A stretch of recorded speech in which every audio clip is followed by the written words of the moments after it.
Welcome to this RSIS seminar by Deputy Minister of Communications, YB Teo Nie Ching of Malaysia. I'm Ariel of the Malaysia program at RSIS. YB Teo has opted to speak on Malaysia's approach towards a safer internet today.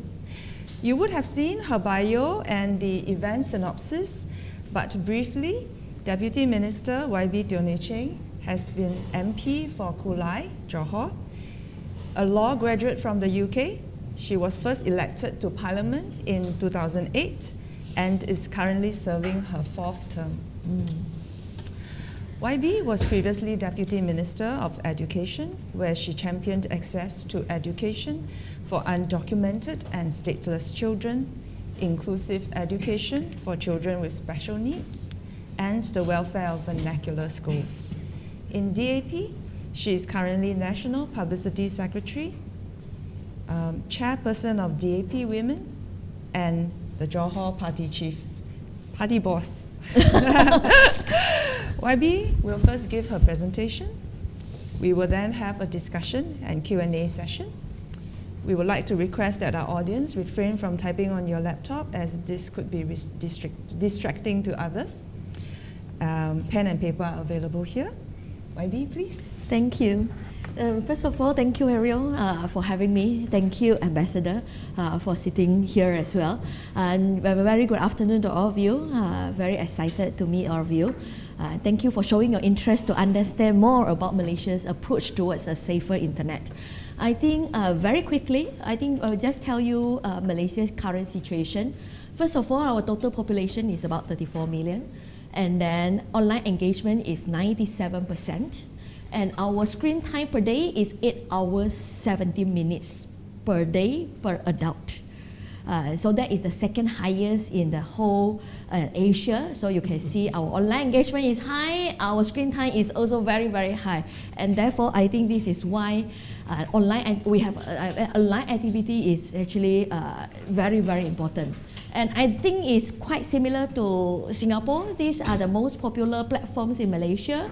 WeChat, Telegram, TikTok, X, and then of course WhatsApp, Facebook, Instagram, and of course YouTube. These are the more popular platforms in Malaysia. Is the internet safe in Malaysia? Frankly speaking, last year alone, we removed close to 300,000 we consider harmful content. That is last year alone. And what is scary is this part, where you can see for online gambling, the number is close to 118,000, and this is a tenfold increase compared to year 2023. Similarly goes to scam-related content. We removed more than 63,000 scam-related content from social media last year. And again, this is a tenfold increase compared to the year 2023. And then, frankly speaking, most of these we consider harmful content are actually from Facebook. So 98% of the content taken down are actually from Facebook. And last year, end of last year, MCMC, that is Malaysia Communication and Multimedia Commission, we work together with the PDRM, is the Malaysia Lawyer Police, is the police. We actually have a OPEDU, basically conducted last year, and we seized 40,000 CSAM content, we call it child sexual abuse material, and we at the same time we also arrested 13%. So this is more on the CSAM content, child sexual abuse material. So basically this material, they will fall under disturbing labels such as kids, rape, and then this one can be easily purchased through X and also Telegram. And the video actually being sold at a very, very cheap price. It's only 1 ringgit. It's only 1 ringgit. So compared to convert to Sing, I think it's about 30 cents. And then this one is actually, and what we notice is the primary school students have become involved in creating and profiting for this type of CSAM content. So this is the current situation in Malaysia. And of course, scam is very, very scary as well. You can see Tan Sri Zeti is our former governor. Our former governor For some reason, I cannot show you the video here, but basically this is video created through deepfake and also AI. She was speaking very fluent Mandarin. Basically, to tell you that she was a former governor from Bank Negara, Malaysia, and now because she retired already, so she is willing to share her investment or her expertise or in investment, etc., with the younger generation. So she invite you to join her community through WhatsApp, etc. I think that is a very common modus operandi by the scammer. And what is more scary, or what I would like to highlight here, is this is actually a sponsored post.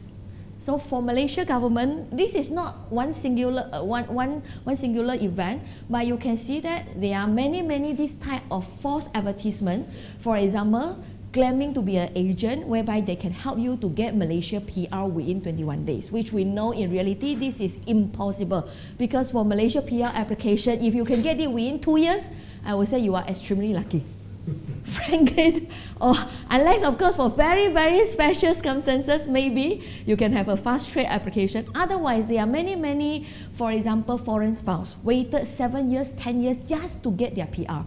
So anyone claim can help you to get Malaysia PR within 21 days, we know this is a scam. But what is scary is all these are actually sponsored posts. So from our perspective, we think that Meta basically is taking money from the scammer to scam Malaysian, which we think it is very unethical. Another issue, of course, is online gambling. From the year 2019 to the year 2022, we can see that the increase 273% increase in online gambling reports in Malaysia, and that was about 26 billion ringgit transacted across the same period. And then last year, we also worked together with the police, whereby 27 influencers, actually they were arrested in June for involved in online gambling promotion. Again, how was our experience when engaged with Meta or YouTube, etc.? I think YouTube actually lesser problem. Of course, when we highlight to them, they will take action. But what we are not very happy with Meta basically is, today we have meeting with Meta. Then perhaps we highlight to them this illegal online casino such as SureWin or Me88, etc. We will tell them why they are allowed to advertise on your platform. So maybe for the coming few days, you will see zero when you search for SureWin 88, for example, or Me88, zero content regarding this online casino. But the content will come back after 1 month, after 2 weeks. So we do not think this is a very effective mechanism. Myself and my minister, we were appointed to the office in the end of 2022. So from end of 2022 until last year, we basically have 23 meetings directly with the platform provider. I'm referring, these 23 meetings are meetings attended or chaired by the minister or myself. There are many other meetings that did not involve us, but it's basically between MC and perhaps the police directly with the platform. But you can see the number here is 23 meetings chaired by the minister himself, or at least chaired by me, where we engage the platform directly, because we notice this issue. For example, how you screen, what is the criteria for your advertisement? How can do you not think you have a responsibility to ensure that the content is accurate before you approve the advertisement to be allowed to put on your platform, for example? And then we already told them these are actually illegal online casino. In Malaysia, we only have one casino that get the license for MOF. So other than that, everything should be illegal. And then why you still allow them to actually put out sponsored posts on the platform? But frankly speaking, all this engagement is not very fruitful, and therefore you can see that the numbers of harmful content that have been removed actually increase a lot. But we think we cannot continue this type of operation. Basically, it's firefighting. It's basically firefighting. I receive one report, I send it back to Meta. I receive one report, maybe I send to TikTok. I receive one report, I send it to YouTube. And then we ourselves also need to do our monitoring. But we think this is counterproductive, and it is really not, we are not happy with the outcome basically. So what we have done, basically we have tried to improve our legislation. We have actually have a lot of engagement, extensive engagement with the service provider, and of course extensive consultation. We have close collaboration with the authorities such as the Royal Malaysian Police, Bank Negara, National Scam Response Center. We also recently set up National Fraud Portal. At the same time, we have a lot of public awareness campaign. So now I would like to talk more about our legislative effort, because these laws actually was passed in Parliament end of last year. Communication and Multimedia Act is an act that was passed in the year 1998. And last year, it was the first amendment bills to amend the law. And then, of course, at the same time, we also passed Online Safety Act 2024. We call it ONSA. And at the same time, regulatory framework for social media services and internet messaging services for services provider, or we call it OTT licensing, also being implemented starting from 1st of January this year. So I would like to share more, show in more details with you about the effort that put in by Malaysia government. First of all, Communication and Multimedia Amendment Act 2024, we address 4 key issues. The other 3 actually is more on broader side, for example, industry development, where we want to make sure that the current provision under the law is actually outdated with the current technology advancement. And of course, we also emphasize on consumer protection requirement, whereby we expect all the service provider and facility providers, they also improve on their consumer protection. And of course, on network security, whereby we further enhance or empower MCMC to register both local or international agencies to ensure compliance with the Malaysia CMA standards. And of course, they also can issue written notices to mitigate, to detect or respond to the network security. But at the same time, network security risk. At the same time, I think more important is on this new media management, because under Section 233 of CMA, we actually provide that if you make any, for example, offensive remark or indecent remark, for example, that is considered as a misuse of facility, network facility, and therefore you can be penalized. But frankly speaking, Section 233 has been always very, very controversial. When I was opposition, I was investigated under Section 233 as well. And so it has a very, we call it akta sakit hati in Malaysia. Okay, akta sakit hati is it make you feel pained. So it's not really very, very well liked. So when we amend Section 233, I think there are 2 focus. First, we increase the penalty.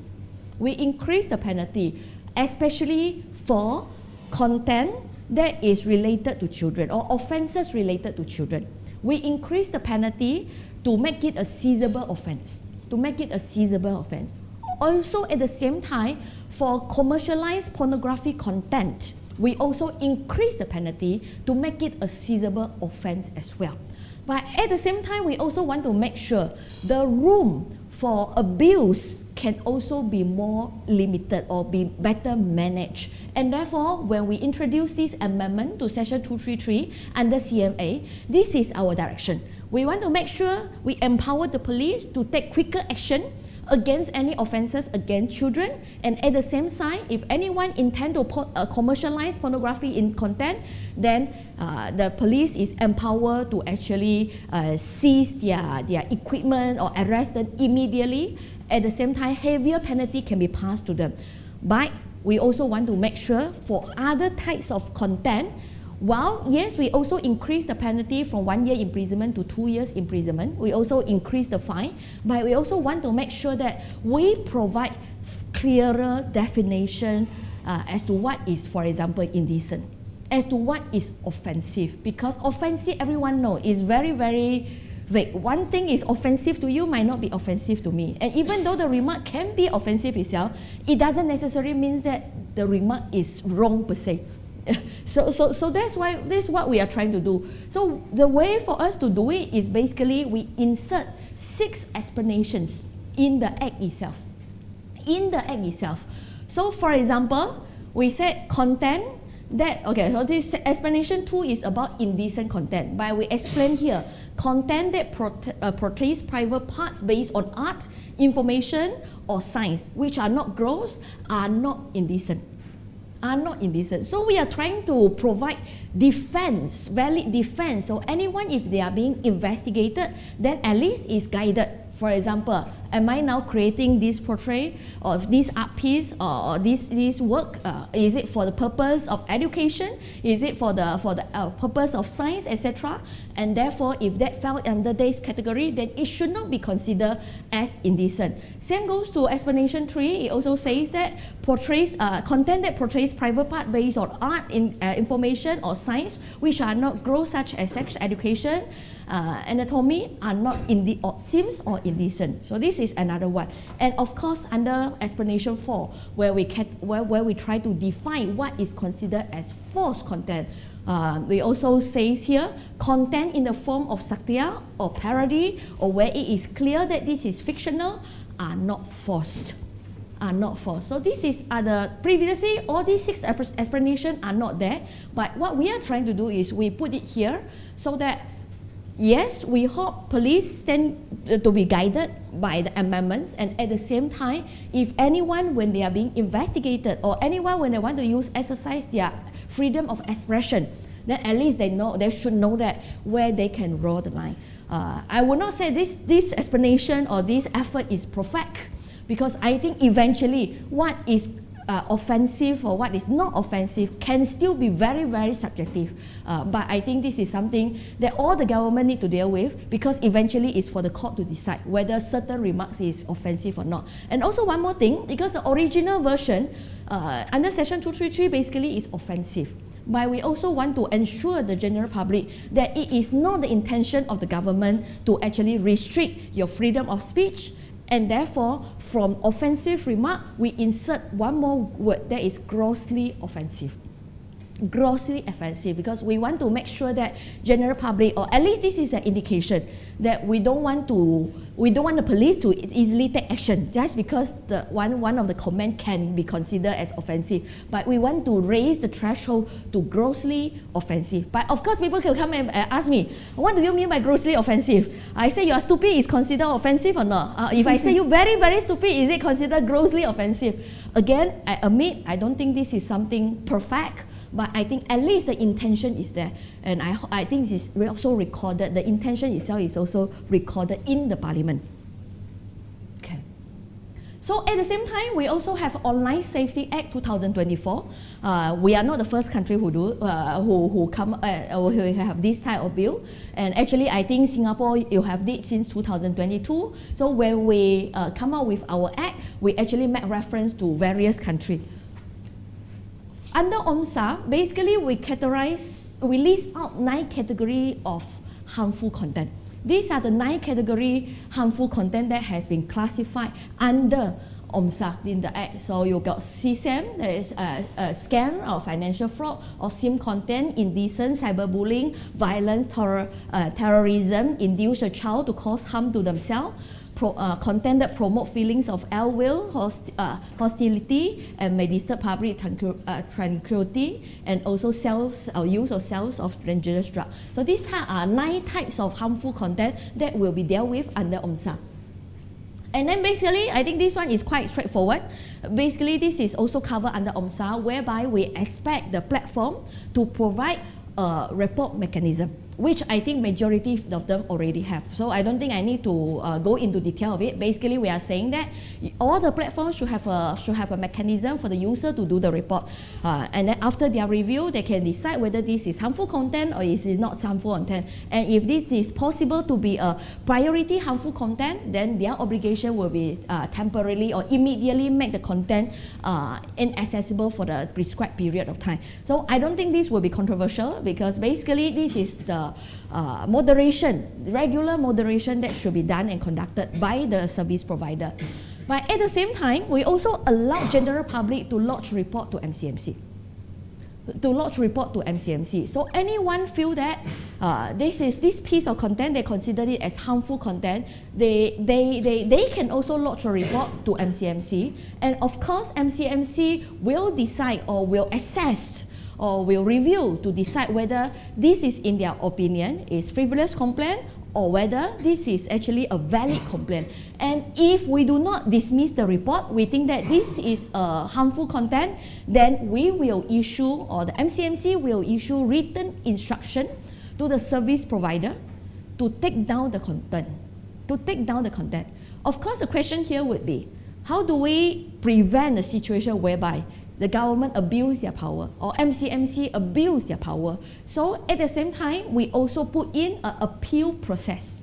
We also include an appeal process whereby any user can also appeal to the Online Safety Appeal Tribunal against the decision of the MCMC. So basically, if MCMC feel that this piece is harmful content, then they can instruct the platform to take it down.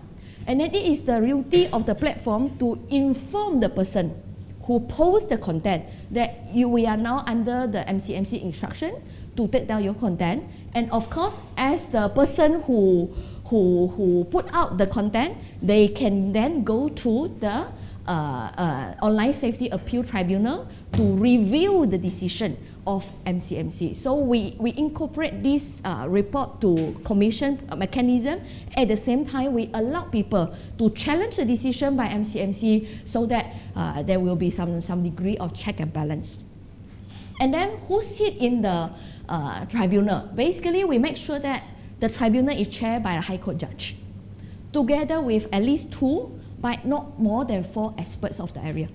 So that is how we intend to set out the tribunal, to ensure that, first of all, you got a High Court judge sitting inside the tribunal to chair the proceedings. At the same time, you also got experts coming from the experts sitting there to assist the judge, etc. So this is the check and balance mechanism we have to ensure that it will not be MCMC totally at the whim and fancy of MCMC. If they dislike certain piece of content or the government dislikes certain piece of criticism against them, then they instruct MCMC to instruct the platform to take it down. So they are check and balance there. Yeah. And this is the MCMC consumer portals, whereby you actually, this is what you will see if you go to MCMC to lodge report. Of course, they can go to lodge a report online. They can also contact MCMC through WhatsApp, etc., or also by email. But basically, this is something we have created for a long time already, well before we have this Online Safety Act.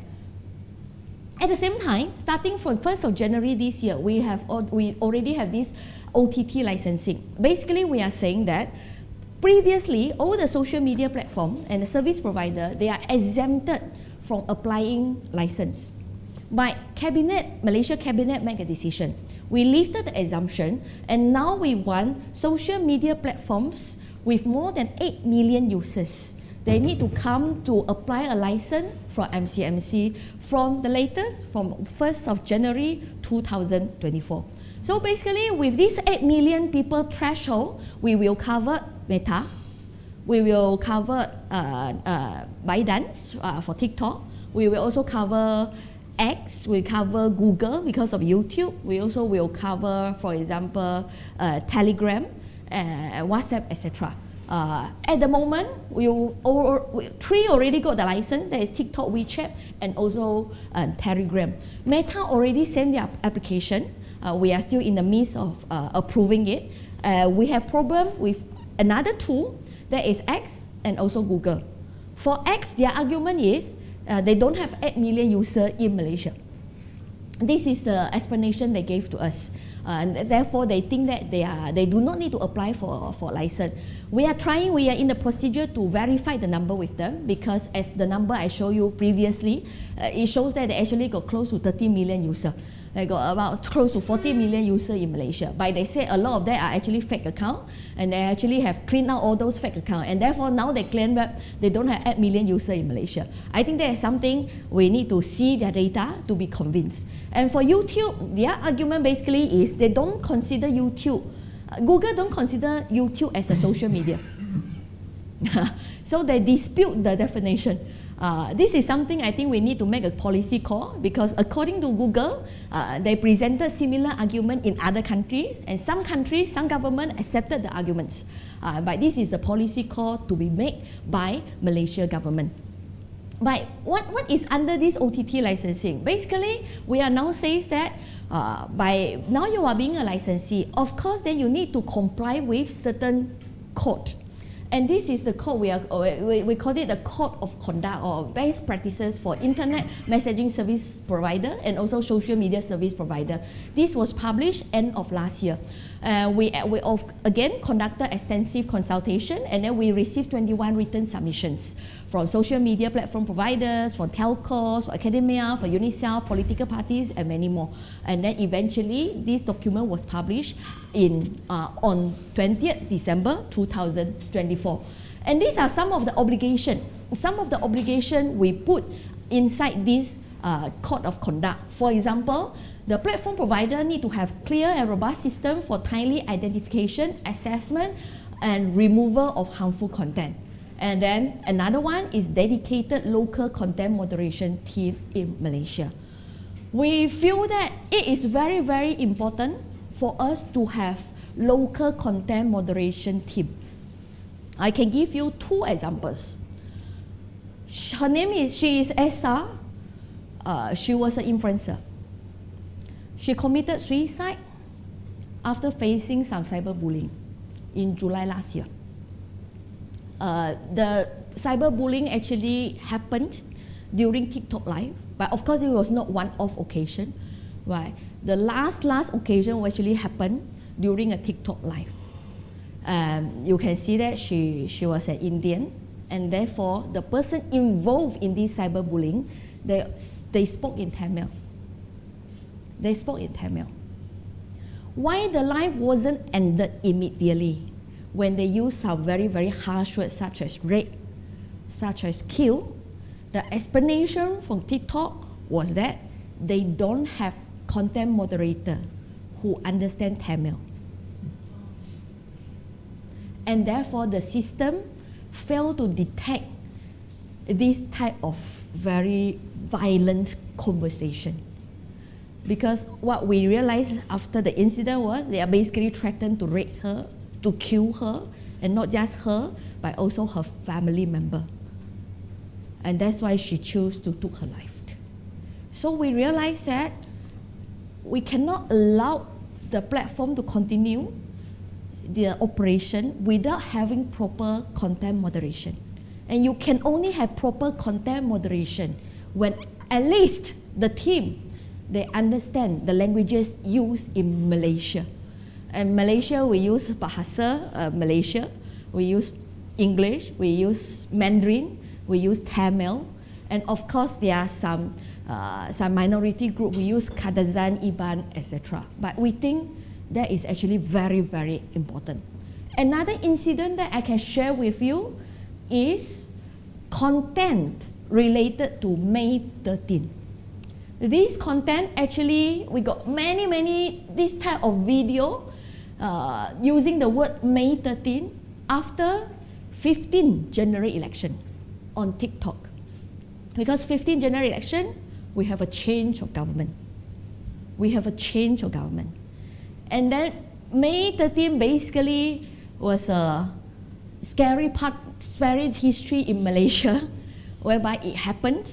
It basically is racial riot. A lot of people died after January election as well. So when you see people using hashtags such as PLU15, PLU means Pilihan Raya Umum, basically it's general election, 15 January election, and use the word May 15, basically is hinting that they try to provoke people to repeat May 15. But the problem is, May 15 for other people who don't understand Malaysia history, they won't understand why is May 15 so sensitive. So at that point in time, partly because we are a new government, it was my first time sitting in the Ministry of Communications. It was also YB Fahmi's first time sitting in, and he was a first time minister as well. I previously served under Ministry of Education. So I have a little bit experience, but it's only 20 months. So it took us some time to finally engage TikTok and tell them and convince them why they need to remove content that mention GE15, and also May 15. Oh, May 13, yes. So again, it shows that if the content moderator, they are foreigners sitting far, far away, they won't be able to, and they won't understand the sentiment, that particular sentiment in Malaysia at that point, right? And therefore, we put it in our content code that we expect the service provider to make sure that they have local content moderation team who really understand different languages, and at the same time, the context, because for Malaysian, I think we are very happy that after two times changing the federal government, nothing happened. So I think for a lot of people, maybe it's no longer a taboo, but I think we still need people who really understand it to prevent some very, very bad things from happening. So that's why we include this in our content code. And other than that, I think we also ask them to implement or expect them to implement policies to address users who create or distribute harmful content that breaches the platform's community guidelines. Other than that, enable users to manage their online safety, anonymity, and confidentiality for users, etc. I think these are some more general one that I do not need to go into very, very detail. Other than that, of course, we expect them to implement child safety measures, for example, age verification. I think this is a problem faced by many, many countries. All the platforms say that they do not allow anyone below the age of 13 to register an account. But how do they do their age verification? I think we are also looking at Australia, because Australia recently passed a law to say that anyone under the age of, below the age of 16 cannot open social media account. We are also very interested to know how they are going to implement it, because Germany actually got similar regulation, but they are saying that anyone between the age of 13 to 18, they need their parental consent. They need their parents' consent. But when I check with the German embassy, I think they are not very, I think the outcome from the regulation is not very satisfying. So we in Malaysia, we are also very interested to know how Australia is going to do it. But basically, our content code so far is basically outcome based. We don't care what type of technology you are using. So we are technology neutral, but we want to see certain outcomes. And then after that is provide tools and setting for parents and guardians to monitor, engage, and then they need to do audits and review, etc. And then, of course, they need to keep and maintain records of harmful content removals, and then they need to submit half-yearly online safety report to the Commission. And then we also expect them to publish annual public reports, and then actively cooperate with the local enforcement agency, etc. So these are some of the provision that is stated inside the content code. It's a public document. If you are interested, feel free to go to MCMC website. You should be able to download a copy. Okay. Of course, I think we still face many, many challenges. For example, rapid advancement of technology. Suddenly, I think Meta tells us that they cannot actually differentiate whether certain video is AI moderated or not. AI generated or not. I'm not sure how true is this statement, but I think we are always facing challenges as to how can we keep up with the rapid advancement of technology. And then at the same time, scammers, they are always one step ahead of us. They are always one step ahead of us. They use the technology better than us to scam people. I think this is a syndicate, the fastest growing industry, as said by Warren Buffett. And then other than that, of course, increased use of social media. But one thing I would like to highlight here, perhaps, is the cooperation for platforms provider. Because a lot of regulations, we in Malaysia, we can try to tighten the regulation. For example, previously, I think we got a lot of phishing SMS and emails. So MCMC implement or pass a regulation and impose it whereby we stop telco for sending out SMS that contain any hyperlinks or URL. So at the moment, no one, if you are sending out a message through telco SMS, you cannot send out any URL or hyperlink. But even though we have done so, people will still receive SMS with hyperlink, because even if you are not, the telco is not sending it, but for example, Google, they got this rich communication, or Android phone, they got this rich communication services. For iPhone, you got iMessage. So basically, people still are allowed, still can send SMS through rich communication services or iMessage with hyperlink. And MCMC did try to write to Google and Apple. Hopefully that they also will comply with our regulations, but sadly to say, we received no response from them.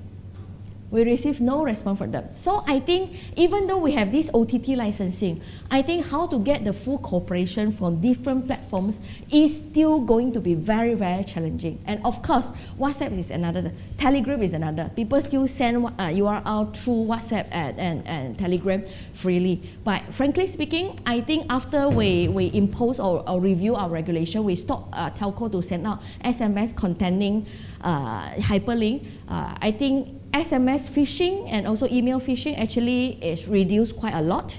But now I think the main scam is actually investment scam that actually was conducted on social media such as Facebook a lot. And of course, I think the mega trends for internet safety is use of AI-driven cyber threats, global push for content moderation and regulation. How can governments strike a balance between regulating harmful online content and preserving freedom of speech and digital right? And then the quest for digital literacy. To me, the people is always going to challenge or question the government efforts. Are you doing this to silence the general public, or you are doing this to actually really to protect us? Because so I think it is actually very, very important for us to educate the general public. I think the challenges we face now is very, very different from the challenges we faced 20, 30, 40 years ago. 20 years ago, when we don't have social media yet, or 25 years ago, when we don't have social media yet, I think platform whereby people can express themselves is very, very limited. It's only through TV, newspaper, and even if you send a piece of article to newspaper, it's subject to their mercy, whether they are going to publish your article or not. And even if they choose to publish, they can actually alter or take out certain paragraph or certain words, etc. But these days, I think everyone actually has access to social media, and therefore everyone can actually create content. And this is the new challenge that I feel that if the government do not take active, is not progressive enough or proactive enough to remove certain false information, those false information may stay on the internet forever, and clarification coming from the government will not be able to reach the same amount of audience. It cannot be as effective as that.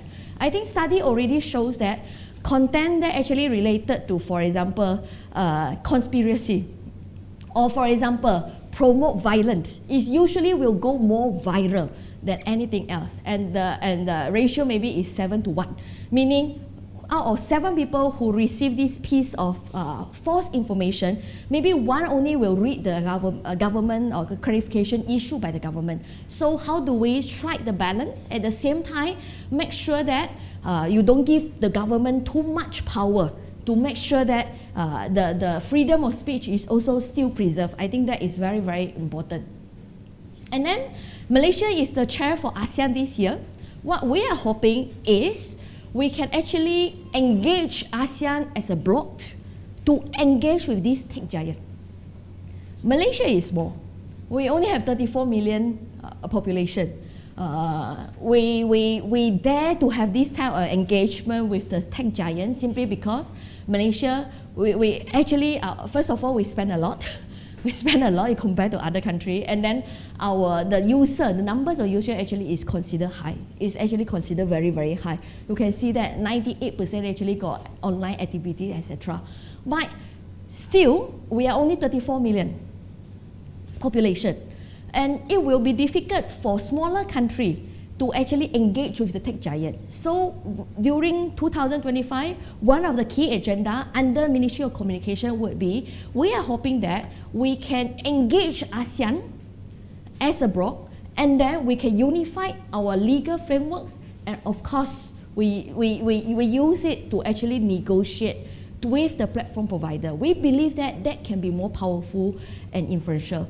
So MCMC actually has conducted recently and also last year a conference among the regulator across ASEAN, and of course we also invite UK, we also invite Australia to come. Basically, is to prepare the ground. We are hoping that we can agree on some unified legal framework, some standard, etc., and then we can use it to discuss and negotiate with the platform provider. Otherwise, I believe that even though we have all this OTT licensing, now Meta also willing to come and apply for the license, TikTok already get their license, etc., we believe that there are still many more challenges ahead. But if ASEAN is able to act as a bloc, then we believe that our negotiation power will be much larger. So I stop here first, and I'm more than happy to take questions from you all. These are my social media. If you are interested, you can also go to my social media to get further information, because I have talked about this topic several times. So we'll be more than happy to continue to share with you. But otherwise, I stop here and to get more questions from you. Thank you. Thank you, YB. That was a very thorough presentation. Thank you very much. Maybe have a drink, let you have a drink first. I guess that was very useful because we saw that there was a lot of controversy when announcement came out on these amendments. Yes. So your clarification was helpful, but can you maybe just point to one issue that was most controversial in terms of your maybe last year's efforts so far, right? What was most controversial? And can you share with us how you went about trying to address it? Of course, the amendments to CMA was very controversial. I must admit here that to abolish CMA, or at least Section 233, was in our manifesto. Did we try to abolish Section 233? It was discussed internally because we engaged with the AGC and we also engaged with the police, who feel that they still need Section 233. And we also come across a few situations whereby they charge people under Section 233, and we think those are valid cases, etc. So when we go to Parliament and tell the general public that now we are going to amend CMA, and then we are going to increase the penalty for Section 233. Of course, it wasn't received well by the civil society. They start saying like, you forgot your manifesto. Last time you said you want to abolish it. Now you not just did not abolish it, but also increase the penalty, etc. So to me, when I was I was in charge of this. Lead some discussion on this Section 233. I think my intention from the very beginning was very clear. Okay, we think for certain cases, because there are cases whereby people were sentenced to jail for 12 months, and people feel that this is not sufficient. So we feel that, okay, and because of the request from the AGC and also the PDRM, so eventually we agree, okay, we can increase the maximum. We do not increase the minimum. But generally speaking, we just increase the maximum penalty. So it's for the judge to decide. They want to give a lighter sentence. Maybe they just want to fine them, impose a fine for a few hundred ringgit, which is very common in court, because maybe the judge feel that you are just a senior citizen, you are just a student. So usually they just want to give them a warning. They just impose a fine of few hundreds to few thousands ringgit. But there are also one occasion whereby the SR case, one of the cyber bully, he was charged under Section 233 as well. And he was found guilty and imprisoned for 12 months. And of course, the community also not very happy at that point of time. Why only 12 months? It's too short. So we think, okay, we are agreeable to increase the maximum to 2 years for so-called offensive remark. But at the same time, we also want to make sure that we can provide further clarification as to what is grossly offensive. And that's why we have a lot of discussion and try to, for example, put in some defense into it. When we try to introduce the OTT licensing, they are also worried whether this is giving the government too much power to actually give or to dictate, to instruct the platform. And therefore, we think it is very, very crucial for us to have the tribunal whereby anyone can still go to the tribunal to challenge the decision of MCMC. So that will be the check and balance. Because I cannot deny the possibility for any government to abuse MCMC one day. And we also want to prevent that. So that's why under OMSA, you see that we actually come out with this tribunal whereby anyone affected by the decision of MCMC can also go to the tribunal to challenge the decision of MCMC. And the tribunal is chaired by a High Court judge, which I believe people in Malaysia now should have more confidence towards our judges, because recently there are quite some decision by the judge which is not in favor of the government. So I think when people start gaining confidence towards judiciary independence, we think to create this type of tribunal will be a proper check and balance. Thank you. Since you brought up your manifesto, yes. I think it will be quite useful for our Singaporean audience to understand, right? Why was it in your manifesto? What is the kind of history or social context within which it was important for Harapan to put this in your manifesto? Because you see, the Section 233 was very, very notorious because it basically says, it basically criminalized offensive remark. And offensive is something, basically, if I say something you don't like it, that is considered offensive. And therefore, police has used it to investigate a lot of politicians, including myself when I was opposition. What I did basically was I shared a piece of Saktia artwork. And then, of course, the author was investigated, and then I was investigated as well. But good thing is, we were not charged. We were not charged. So, yes, we have this dark history in Malaysia whereby police would actually use Section 233 to investigate politicians, especially the opposition, and of course people who criticize the government. And that's why we think it was important to actually put abolishment of Section 233 in our manifesto because of this history of, we will say is the abuse of power by the police. Do you think it's something that is important to civil society, but how about to the general voters? Yeah, you know, like I just want to understand, politically speaking, how would you approach this? Of course, I think civil society, they are always championing for more freedom and more freedom. But I think now sitting in the government, what we try to achieve is freedom versus order. I think the purpose of the government is basically for the society to function. It's about we sacrifice certain degree of freedom so that we have a proper order, and then the society can function. I think that is very, very important. So to me, I respect the stand taken by the civil society. They are the group who always champion for freedom. But as a government, I think the challenge would be with everyone having access to social media, and you can be very, very influential on social media. Even though you are, and actually the more provocative you are, the more likely for you to get viral. The more likely for you to get viral. If we refer to the incident or the riot happened in UK July last year, somebody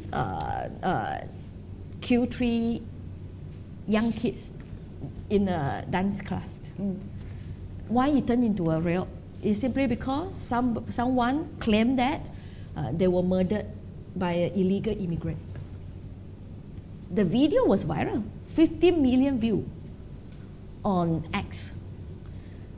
And then even though the authority later explained that it wasn't really an illegal migrant, right? He was actually from Cardiff, he was 18 years old, he was a second generation. But the problem is this type of fake information, because it's provocative, it goes so viral, and then eventually everything is out of control. So that's why, and in Malaysia, I think we still have a lot of sensitive issue, royalty, religion, race, etc. So how can we strike the right balance to make sure that we respect freedom of speech, but at the same time, when you exercise your freedom of speech, you should not, for example, discriminate other race or religion. And at the same time, how can we, it's challenging for the government, I agree. I think that is super tough. There are people who claim my party, one of my party leader, Tan Sri Lim Kit Siang, as someone born not in Malaysia but actually in China or whatever. If you don't know Tan Sri Lim Kit Siang, you can Google him. You can Google about him. But basically, I would say he is the Lee Kuan Yew for DAP lah. Basically, is that type of status. So when there are people who claim that Lim Kit Siang wasn't actually born in Malaysia, and then there are people who circulate video to see a group of Chinese holding China flag in Malaysia and claim that these are Malaysian Chinese.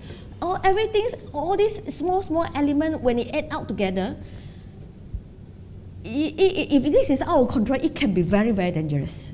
It can still be very dangerous in Malaysia. So I think what we try to convince people is, we definitely, and I think this is what PMX has been repeatedly saying, he respects the people's right to criticize the government. He does not think the police should go and investigate these type of people. But I think at the same time, because our government is still a relatively new government, only slightly more than 2 years.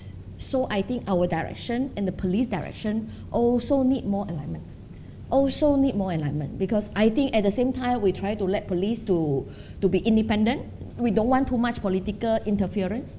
But at the same time, I think we also need to make them understand the direction of the current government, and that's why on and off you will hear from PMX saying that he respects people's right to criticize the government. He does not think the police should overreact. Thank you so much. That was really helpful. I would like to open the floor. Is there any questions? Yes. Thank you. Hey, just want to ask a bit about the FCMC's the capacity for it to actually receive user reports on company content. You had this slide on the workflow, right? Because Malaysia has a lot of users. So what was the consideration? Because FCMC, was there any concerns that there might be too many of such requests, whether it's vexation, whether it's frivolous, or whether it's true, such that the FCMC's workload might be too much. Okay, I should repeat your question just for Recording purposes. So the question is that you are allowing users to make their reports to MCMC, but you have a very big internet population. So how is MCMC going to deal with this? Okay, so that's why we think it's very important for the platform to have this built-in mechanism for users to make effective report. What we realize is the current mechanism is not effective. It's not effective. For example, all these scammer creating the post as if like Tan Sri Zeti is speaking to you, or for example another victim, Datuk Lee Chong Wai, a very famous and popular badminton player in Malaysia. There are so many fake videos. Basically, we know this is the work of scammer. But the problem is when Datuk Lee Chong Wei, who of course his social media account with the blue tick, proper verification by Meta already. But when he himself go and report this type of video to Meta will come back and say, sorry, we don't feel this content violate our community guidelines, so the video will remain there. And of course, no other options. Datuk Lee Chong Wei came to seek my help, and then I send this link to MCMC and ask MCMC to communicate again to Meta. Finally, this video will remove. So what I want to emphasize here is, I think one of the things we mentioned under the content code is you need to have effective mechanism for user to go and lodge report to you, so that people don't have to come to MCMC. Why should I be compiling all the complaint on your behalf? Why? Because the built-in mechanism is not effective. If, for example, I think online gambling, if any user who see any advertisement that is promoting gambling activities, they report, and and Meta immediately take it down, then people don't have to report it to me to get this type of content being removed, or scammers posts. Some posts are so obvious. There was Tan Sri Jetty speaking Mandarin. I think for any reasonable user, I hope they don't fall into this lah. But the problem here is why, if my figure was used, my picture is used, my video was used, and I myself lodged a report with Meta, even though I already have a verified account with Blue Tick, I lodged a report to say that this is not me, this is a deepfake video, yet Meta refused to take it down. And to me, that is not acceptable. To me, that is not acceptable. So I think this is something we are going to look at under our content code as well, because we think if your self-reporting or the user reporting mechanism is effective, then the complaint that will reach MCMC will be much, much lesser, at least for scam, gambling, pornography, etc. But of course, on the so-called fake news, misinformation, then maybe that one you need certain degree of cooperation from the government. But other than that, you can see actually 80% of the content that we remove actually is online gambling and also scam. So if Meta and all these platforms can deal with it effectively, I think our workload will be much, much lesser. Not just workload, it's public resources, right? Yes. It's public resources and time. So suddenly when I need to set up a team to monitor the content on behalf of Meta, why should I be doing that? I'm not getting money for Meta. Exactly. Can I ask you, which segment of the population is that is particularly vulnerable from your point of view that you're trying to protect? So, it's internet population is big, but is there a segment that you worry most about? Okay. I think the younger generation, they are the digital native. They are the digital native. So I think the responsibility is on the parents to educate our children how they can protect themselves and explain the risk to them. On the other hand, I think I'm very worried is what we call digital alien. So it's digital native, digital migrant, and digital alien. Basically, maybe I would consider, for me, maybe I'm the immigrant lah, then my migrants lah, and then my parents will be the alien. Because for them, it might not be that obvious for them that this is a scam. For example, I think one type of scam on Facebook would be selling you product lah, so-called selling you product, okay? But they will never receive it. So that type of scam. So maybe for me, for my children, it will not be that difficult to understand the difference between buying a product from Facebook and buying a product from Shopee. For us, maybe it shouldn't be too difficult to understand the difference. Shopee, basically, you use Shopee as a platform, so Shopee will actually collect some commission from the vendor, but that is okay, it's included in part of the price already. But at least, if I'm not happy with the product, then I can always complain to Shopee, and then I can get my money back. But for them, this is called online, buying things online mah. Buying things online mah. If I can buy things online from Shopee, then why I cannot buy things online from Facebook? If I see some very nice Musang King, people are selling Musang King on Facebook, what's wrong for me to actually make payment to them and expect them to deliver it to me? So this type of scam, maybe the money involved is not huge, but it's small case here and there, and people, some of them maybe not even bothered to lodge police report. But how do we educate them? How do we educate them? Because they are also a group whereby I think very, very vulnerable, but you might not have a proper systematic platform to educate them. For children, I will still say parents play the most important role. Of course, we still can use the school, through the school and teachers to educate them certain things. But for this digital alien, I think they are very, very vulnerable, and we might not have a very systematic way to educate them. Yes, I think you're right. I think we are mostly very concerned for our parents' generation, but even people. How to educate them? Don't simply download any yes, apps. Exactly. Yeah. What's the difference for you to download an apps from someone send you the file, and you download it from Google Play and Play Store? It's not so easy to explain to them. Yeah, but even younger people, I think there was a young family in Singapore that bought eggs, tried to buy eggs on Facebook, and they got into a huge scam and lost quite a bit of money. So yeah, none of us can be complacent. Yeah, I that's think. true. Yeah. So another question, any questions from the audience? Yes. Yes. Could you please share more on the efforts and also challenges of increasing the public awareness as you touch on the vulnerable, non-tech-savvy elderly? Okay, wait. So I should just repeat. just summarize. Can you tell us more about your efforts to raise public awareness on your initiatives and concerns? We have various type of effort.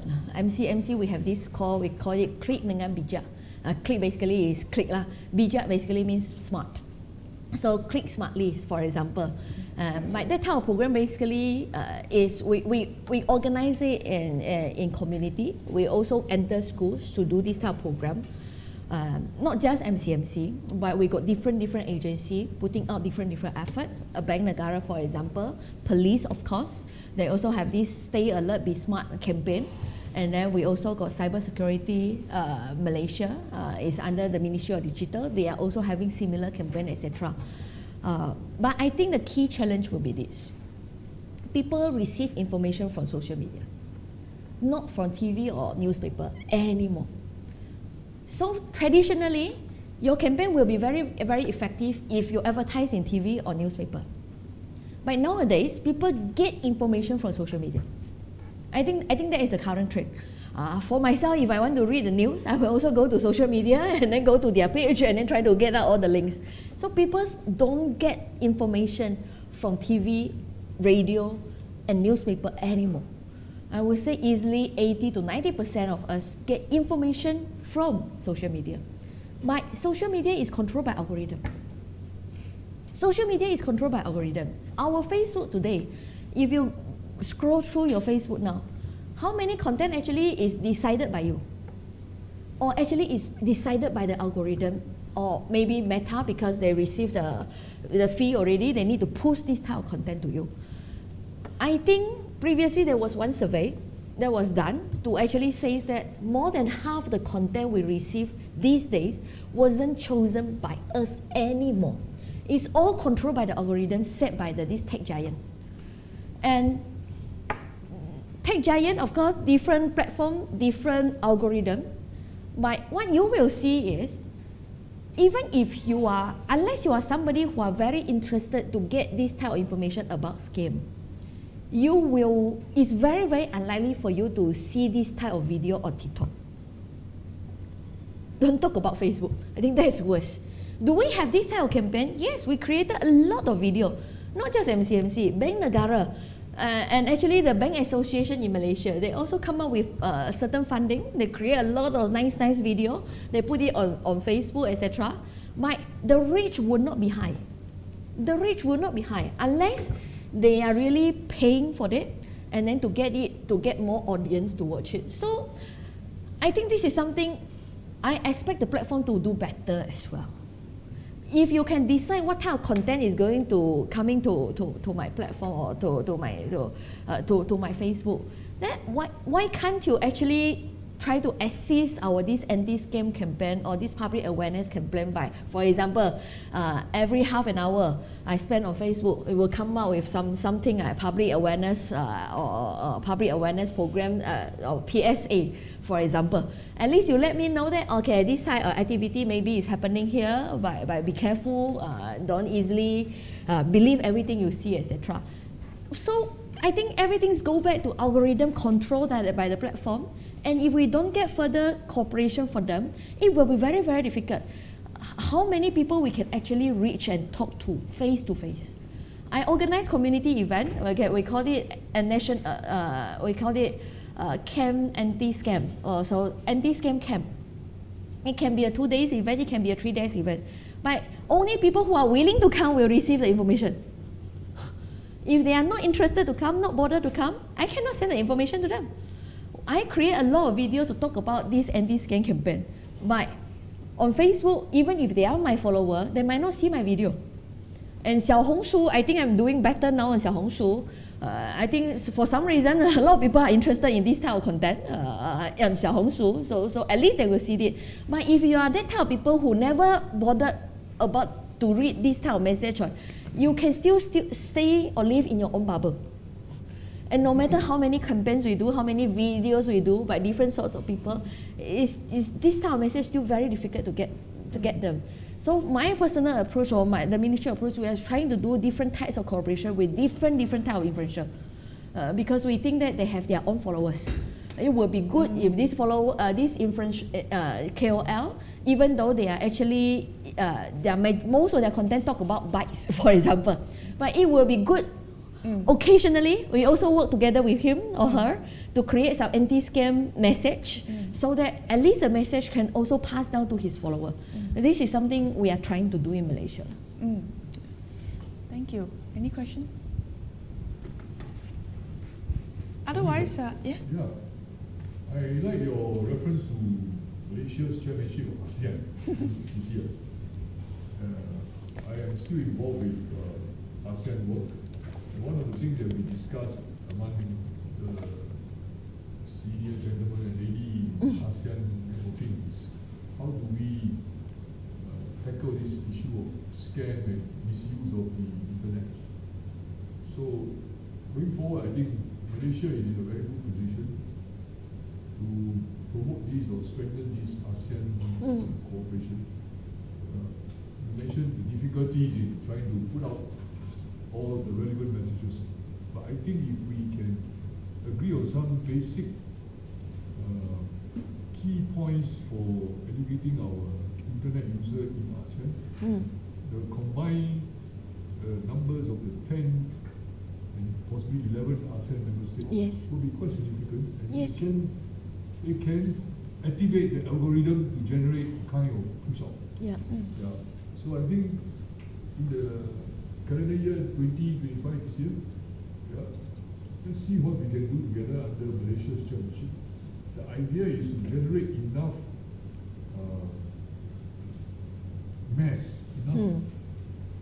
content is one thing, but enough people who sign in, and then that will be possibly pushed out to all the ASEAN countries. We don't have to be very sophisticated. And in fact, because in ASEAN there are so many different languages, therefore I think we use non-verbal action. Some people say use cartoon, but some of our member states don't like cartoon. We can use real people and just very basic, like some time ago Hollywood give a prize to a 2-minute movie by an Iranian film producer. No dialogue, it's just 2 minutes of action by actors, and it became quite a sensation. Wow. Same thing here, I think, because of our ASEAN languages and other things, we should try to see how in the year that Malaysia is now chair, under MCMC or whoever, get together a few ideas, and then maybe we develop some, what I call non-verbal clips, let's say 1 minute or 1 minute or 2 minutes. And then we, as an ASEAN member states, agree to push it out. This is basically to take care of the scam. It may not even be successful at the end of the day, but we must be seen to be taking action. Because all the content providers and all that, they are basically thinking that no government, even the biggest power in the world, let's say America or Russia, can whack them, okay, hit them. But we now must be smart. We don't tackle you by being forceful or anything. We just come up with some smart idea. And once you get these kind of things or clips into the algorithm, they will push on.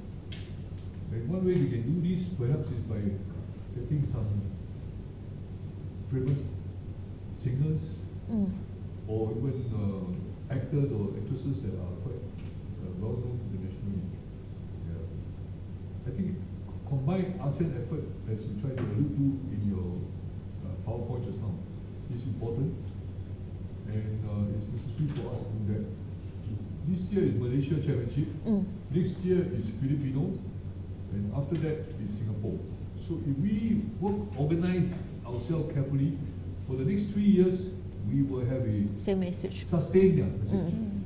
Yeah. I don't think Myanmar will take the chair because they are after Malaysia. But because of the internal problem, I don't think they will come in. So it's Malaysia, Philippines, Singapore. This is a bundling of bunching of 3 like-minded countries as far as scam and internet challenges are concerned. So it's a time for us to really push for it. Thank you, Ambassador. Yeah, I strongly agree with Ambassador because I think, especially for countries like Thailand, recently, I think their effort to combat job scam will be very, very important for them. So it would be good if we actually have a coordinated effort among ASEAN countries on scam, because I think it is also the right timing, very, very crucial for Thai government to actually show their seriousness to combat this issue. Otherwise, I think it will hit their tourism quite bad. Well, I have some questions on the more personal front rather than just on the internet, which I think would be remiss if I don't ask, because you're an MP representing Kulai in Johor, which is our close neighbor. And a lot of Singaporeans make daily trips and weekly trips to Johor. So I have some questions for you. So you represent Kulai, and according to the unreliable internet, Kulai is one of the top 10 happiest cities in Malaysia last year. Yes. Can you tell us more about Kulai? And also, is it part of the Johor Singapore SEZ? And how are people there feeling about this initiative? Thank you. Okay. Yes, I moved to Kulai in the year 2013. And until now, so I'm third term. This is my third term in Kulai, and my fourth term as an MP, because first term I was a Selangor MP. But yes, I think Kulai is a very, very nice place because it's not too urbanized. In the sense that it's not a city. It's really not a city, but it's a very nice township whereby many people still know each other, like you are staying in a kampong, like you are staying in a village, So you go to a coffee shop, easily everyone know each other. It's very common that the people will start telling me, oh, this is actually, he is related to that person. So I think that is the human ties is very, very close, and therefore I think I can understand why Kulai is one of the happiest towns. Because to me, if this is a very, very urbanized area, traffic jam is horrible. When you reach home, you just close your door, you don't associate, you don't social with your neighbors, etc.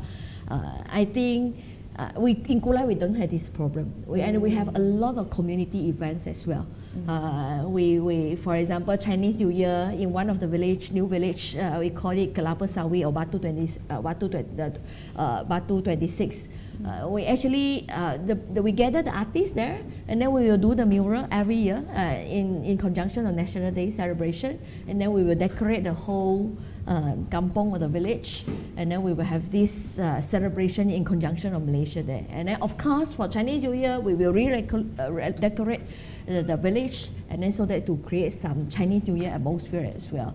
So, and then basically it's a place whereby things are much more affordable if compared to JB. Of course, things are, the price are also going up because more and more people are, because I think JB is a more mature township, and whereby younger generation will also move out from JB as well. But generally speaking, I think it's really a nice place to stay. You still got a very traditional morning market by the roadside. At the same time, you got cinema, you got shopping mall. If you indeed want to go to a larger shopping center, you can go to JB or come to Singapore, for example. So I myself enjoy my life in Kulai. I think it's really a very, very livable place. Kulai is involved under partly involved under the, it's not the whole Kulai, but some part of Kulai is involved under the Special Economic Zone, SEZ. I think generally speaking, Malaysians, especially Johorians, are very excited about it. Because we all know the rapid transit system will be ready by 1st of January 2027. I think we are now ahead of schedule, so we are very confident that LTS will be ready by 1st of January. My Agong already indicated he want to be the he want to be the pilot. But we tell them actually the train doesn't need pilot. And so we believe that the economy or the business activities will be more robust with this special economic zone, and also when the LTS is ready. So generally speaking, I think Malaysians, especially Johorians, feel very, very excited, and we think this is the golden decade for Johor. Okay. Actually, Singaporeans don't even know where is the landing point for the MRT in Singapore. Yeah. Oh. Yeah. So I have to bring some people there to show them. And it's basically next to the Republic Polytechnic. Yeah. And next to the most important thing, the new general hospital called Woodland General Hospital. Hospital.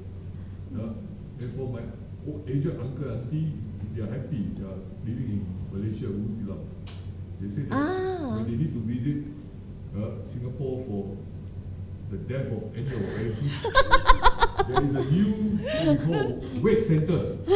A lot of the funeral parlors are there.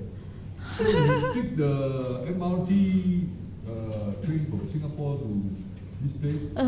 It's called Woodland or whatever they call it. Not Woodland. That's where the train line from Malaysia will come. It's going to be very easy. Yeah. Right now, it's really, you can see all the private developer wanting to buy land, build new flats or whatever, and new factories. Same. I think we should go and encourage our local government agency to start showing off this place. I encourage our TV crew to go and take a film there, because it is very slowly but surely. TV over there. Yeah. So we should go and, right now it's behind all the construction, hoardings and all that. But you can actually see that it is going to be very exciting. Yes. And in contrast of the Johor side, it's quite built up, the area. But it will be good because it will be running on an elevated track. Yeah. So there will be no issue about traffic jam. So it's something I think. Yeah, the developers all very excited. The authorities in Singapore don't want you to talk about this too fast. But in Malaysia, because we know the location already, so the developers are all very excited. Most people in Singapore don't even know where exactly is this particular point. But it is really very easy, and it's next to the Republic Polytechnic. Now just across the road is the Woodland General Hospital. And I think it's going to be quite a significant improvement to our cross-country community. Yes. The important thing is about Immigration. But now we go Single gateway. Face recognition. And what? We don't use passport face recognition, anymore. right? No need passport. So easy lah. You just walk past, they go across. Yeah. So this government, this administration has completed 2 years, and we keep reading about political stability. So I suppose people feel more relaxed and comfortable now. Could you let us know, what do you think is a key reason why this government has managed to stabilize? Yeah.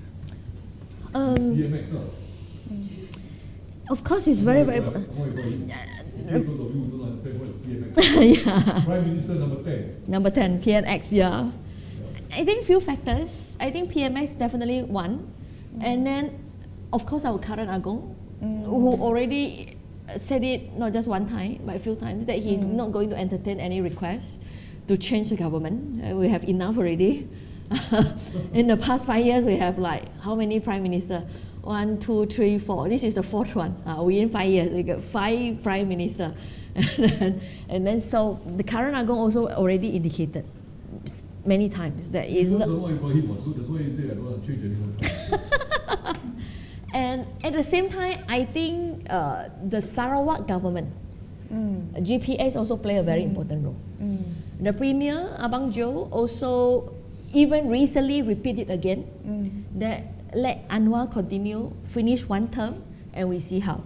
So at the moment, GPS, who is the government, the main governing party in Sarawak, basically says they have no commitment with us for the next GE.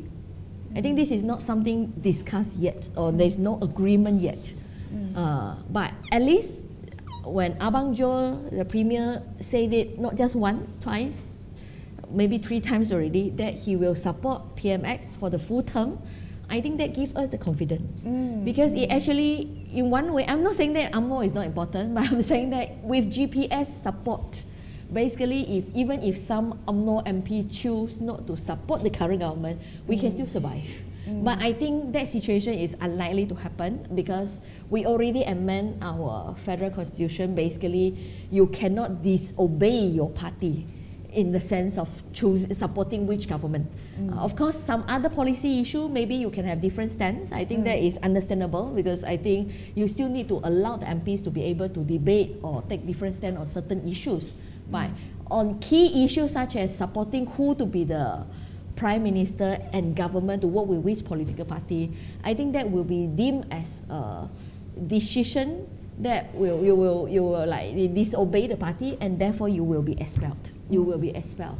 So with that type of anti-party hopping legislation, I think that's why we are very, very confident that this government can survive for at least 5 years. Of course, we are hoping that for the next 3 years, we will still continue to get a mandate. And I think stability is very, very important for investor. Okay. So you mentioned that the Sarawak MPs are the biggest group in the parliament after UMNO. They are not really the... Yes. After UMNO, they are the largest. So that's why they are the kingmaker. They are really the kingmaker. Because after G15, basically, Zahid already agreed to support PMX. But eventually, the government was formed when GPS also joined. And when GPS joined, GLS also joined. So basically, we have support for Sabah and Sarawak. So you have to be nice to them. Yes. Very, very important. That is what you call unity government. Yes. For your constituents, I think this is the last question because we're coming to the end, but just maybe one last question. To get to second term, right, your constituencies need to continue to support you. So, and DAP, I think DAP leaders are known to be policy oriented as well. You know, you guys seem more happy and comfortable talking about policies. So can you share with us, among the policies that you are working on as a party and as a government, what do you think are the key policies that you must implement and show results on, before going into the next GE? One thing we have achieved, I think last year as well, was the amendment to the federal constitution, whereby we allow Malaysian women who give birth overseas to confer citizenship. I think that is something we are quite proud of because that is indeed something we are committed to do, and eventually we delivered it in Parliament also last year. So to me, that is a huge step for women empowerment, and I think initially at the initial stage, I could not deny that there are some unhappiness from the civil society as well, because when we want to amend this provision, KDM, or what we call it Home Ministry, also come out with another few amendments that they would like to make, which seem to be quite regressive. I would say PH MPs play an important role to actually convince the government to drop those rather regressive amendments, but basically to still stick to allowing Malaysian mothers to confer citizenship, etc. For this government, I think one thing is very, very important will be the economy. Because I believe that if the economy is good, that gives reason to continue to support this government. I think this government articulate policy, we have a clearer vision or direction compared to our opposition. I think the sad things in Malaysia these days, I would say, is the issue raised by the opposition is actually not very constructive to the country. I'm not saying that they cannot criticize the government, but I think it's always on what type of issue you want to hop on. If you always try to, capitalize on race, religions issue, I don't think that is going to be constructive.